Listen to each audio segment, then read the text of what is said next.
The federal government clearly has not done the kinds of things that they could have done to help support the Japanese economy.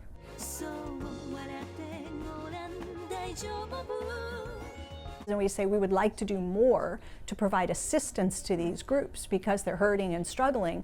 Then you recognize that you have the fiscal capacity.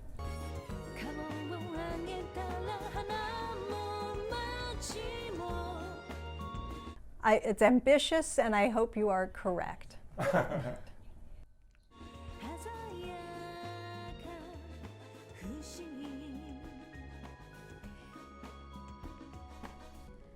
Hello everyone, welcome to Mitsuhashi TV. This program is sponsored by the organizing committee for the project to invite Professor Kelton and the subscribers of monthly Mitsuhashi. In the United States, mainly so-called leftist politicians such as Congresswoman Alexandria Ocasio-Cortez and Senator Bernie Sanders support the modern monetary theory. In Japan, on the other hand, interestingly, LDP members such as Shoji Nishida, a member of House of Councilors, and Mr. Ando, a member of the House of Representatives, who are regarded as a relatively rightist, advocate MMT. Essentially, MMT is a pure theory regarding currency. It has no political orientation. But MMT inevitably gets involved in politics nowadays. For today's part of the program, too, we have invited Stephanie Kelton, professor of Stony Brook University. Professor Kelton is a leading proponent of the MTT. We are going to discuss the relationship between MMT and politics. My name is Koke. I'll be your MC. Thank you for joining us. The topic for part 3 is a straightforward MMT and politics.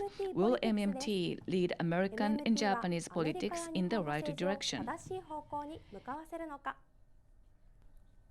Okay, for this part of the program again, we have the pleasure of having Professor Stephanie Kelton from SUNY Stony Brook University for our special dialogue. We are going to discuss MMT and politics. Professor Kelton, thank you for joining us. Well, MMT, it seems that it is supported by left-wing politicians in the US and in Japan, right-wing politicians. But MMT has no political orientation, right? Yeah, that's right. MMT is primarily a descriptive project. It's about helping us to see clearly how the monetary system works, how government financing operations actually work, so that we get a clearer picture and we can have a better debate, a better policy debate. And that means a better debate from folks on the left engaging with folks on the right. In the United States, the Republican Party politicians, including President Trump, is now emphasizing the development of infrastructure and investment. So viewed from my perspective, Republicans also support MMT, but President Trump saying that MMT people are socialists. I don't understand that. Well, this is not something new. This is something that Republicans going way back in time have used that label when talking about their Democratic political opponents. So FDR was called a socialist, Bill Clinton was called a socialist, Barack Obama was called a socialist. It doesn't have anything to do with MMT because it's been happening for about 100 years. So it's just a political game that Republicans often play. Now, MMT has no political orientation, therefore the poor people, the weak people can be helped by MMT theory, but at the same time, we can provide a budget for them in order to protect the country, right? Yeah, the point of MMT is to get our political leaders to think about the real constraints on spending, not the artificial ones that they believe exist. In other words, to get them focused on balancing conditions in the real economy, not trying to balance the budget. So what we do today, in many cases, is that we try to force the economy to balance the government budget, rather than allowing the government's budget to bring about balanced conditions in our economy. And so if you see people who are, hurting, who don't have the income that's necessary to sustain themselves in a way that we're proud to call ourselves Americans or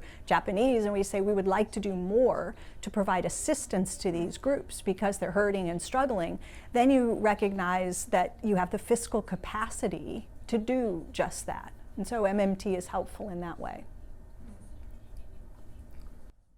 You talked about constraints now. In my view, economic constraint is such that the productive capacity of goods and services, you call it resources. So we have to augment and improve that capacity to achieve economic growth, and people can become wealthier, right?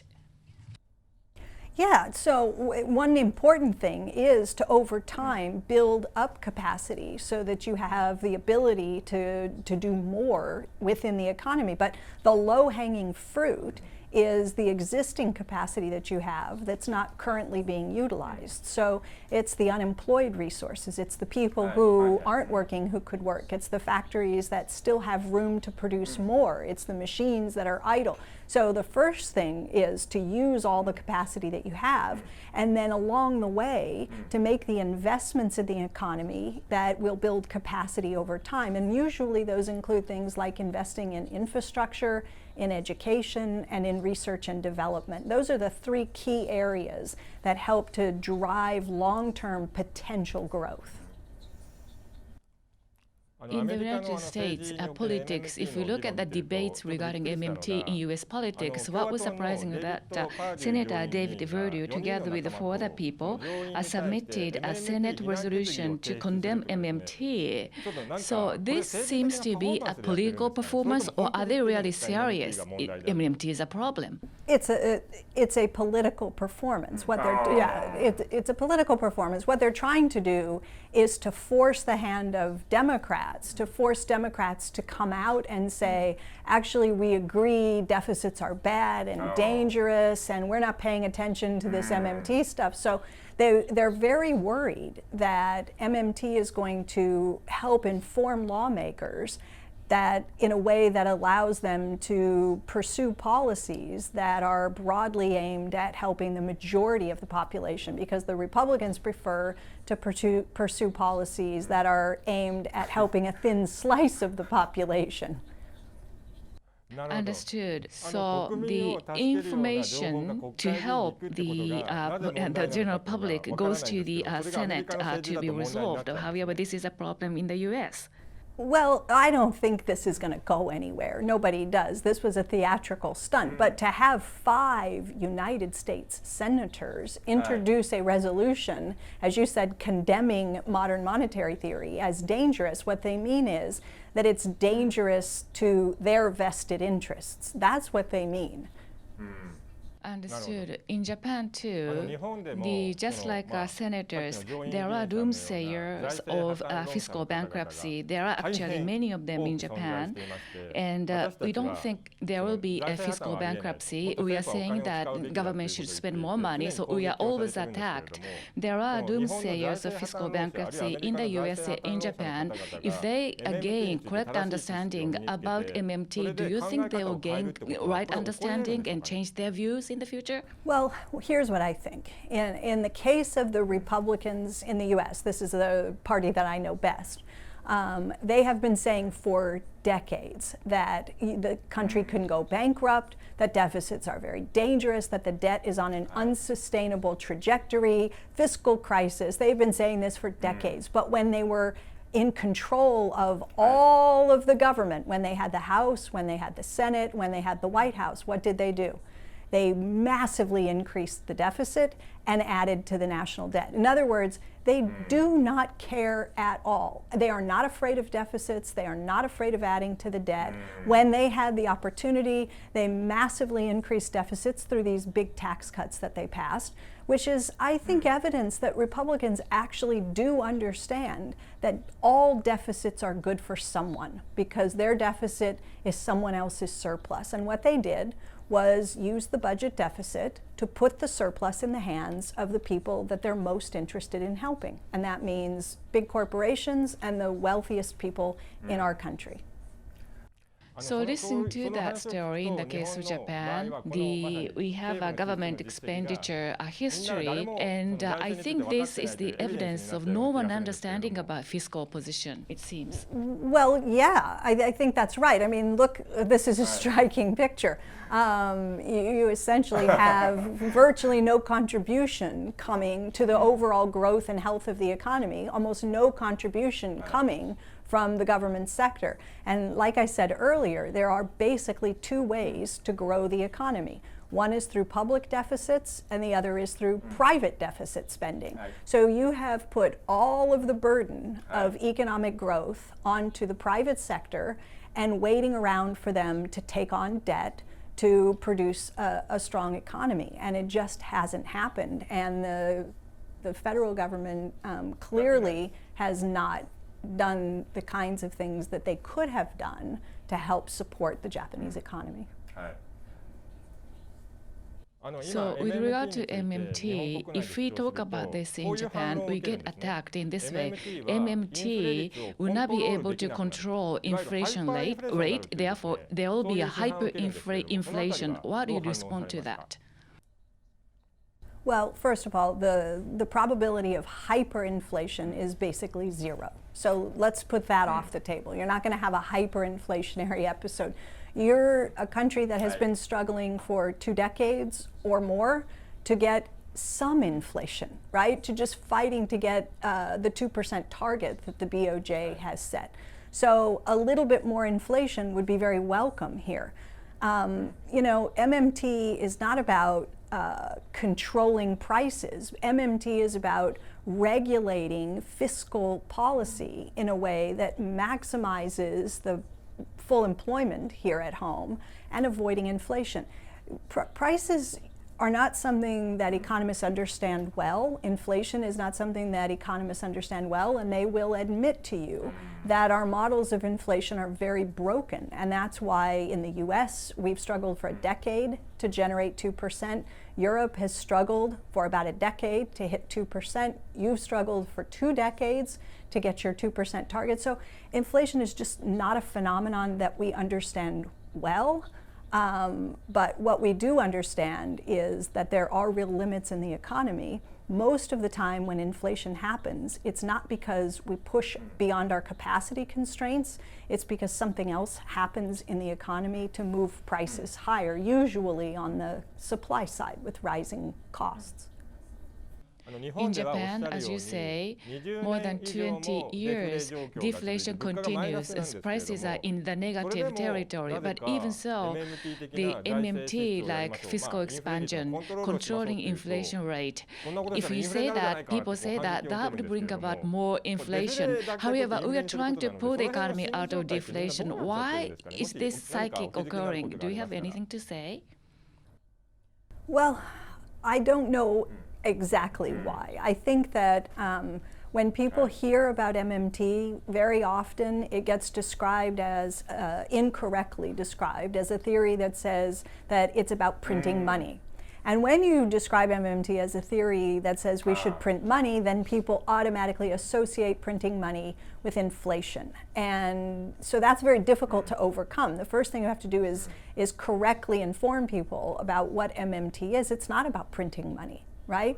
And so if you can help people understand that MMT is not about printing money, then I think the worry over inflation will start to disappear. But as long as people believe MMT says print money, their natural instinct tells them, uh-oh, that's going to cause inflation. Even though the graph you showed earlier with the monetary base going completely, crazy here, that you could say that you've been printing money for a decade here and it's not produced the inflation, but somehow the psychology of people is still very much attached to this idea that printing money obviously and automatically helps to create inflationary pressure. Another point, to control fiscal position and control inflation through MMT, if we give such explanation, democracy cannot control fiscal position and inflation. That means that maybe this is a denial of fiscal democracy, like James Buchanan in the past. That kind of attack could be received. Is that same thing happening in the US? Oh, I don't hear that much about the worry that MMT will be inflationary or compromise democracy. There is concern that somehow MMT, because it helps people get a better understanding of the monetary system and that everybody then can see that the government can't run out of money, that somehow that will compromise the political process because people will demand too much of their government.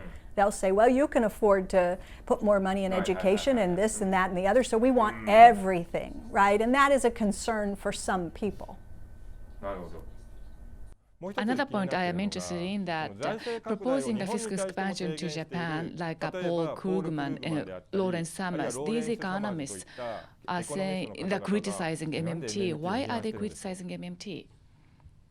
Well, I think it's a little bit like when you're a kid, maybe in second grade, and a new kid moves into the neighborhood and starts getting attention, and the other kids want to play with the new kid, and then all of a sudden you feel a little bit left out, and so you spread a rumor that the new kid has cooties, and you start to say things like, you know, don't talk to the new kid, they're not nice, or something like that. Right. I think that they're a little bit threatened, to be perfectly honest, with the attention that MMT is getting.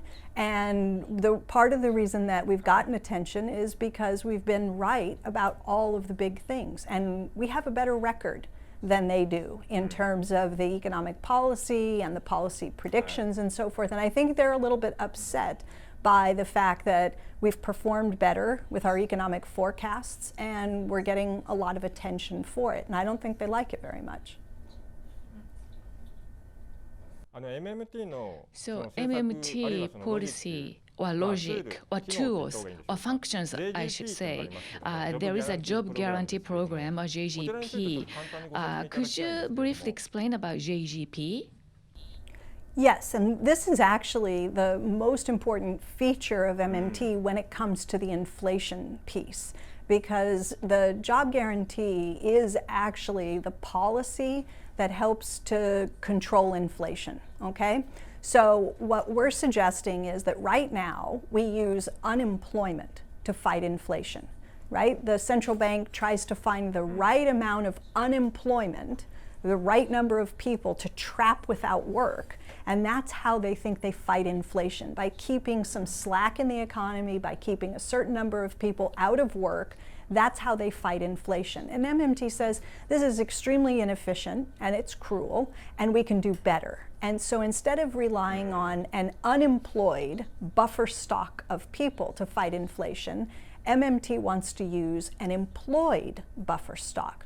So what we say is that the federal government can offer to fund a program that will ensure that anybody who wants to work but can't find work anywhere else in the economy can have a job in public service at a basic wage with benefits.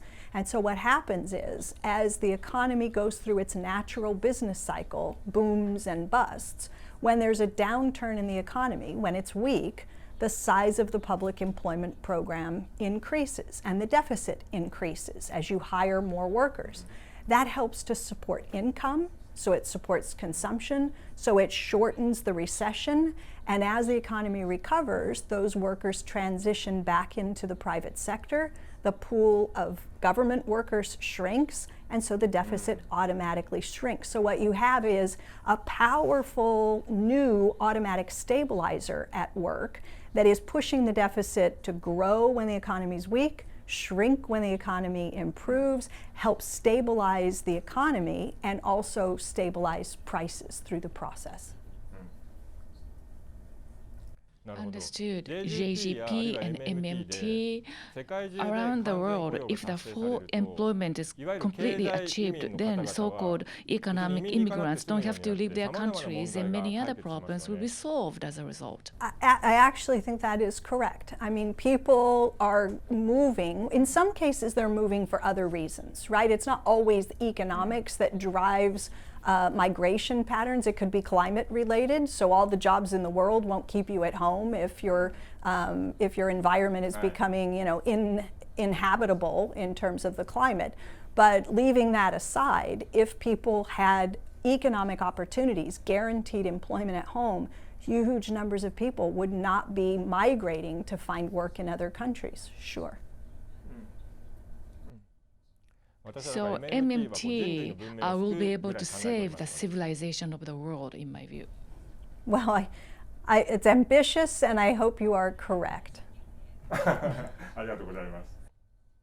Koke-san, do you have any question? So as I get to understand more about MMT, as if we are moving away from geocentric theory to heliocentric theory, to that extent we are seeing a paradigm shift. However, that means that there will be incredible resistance from people advocating geocentric theory.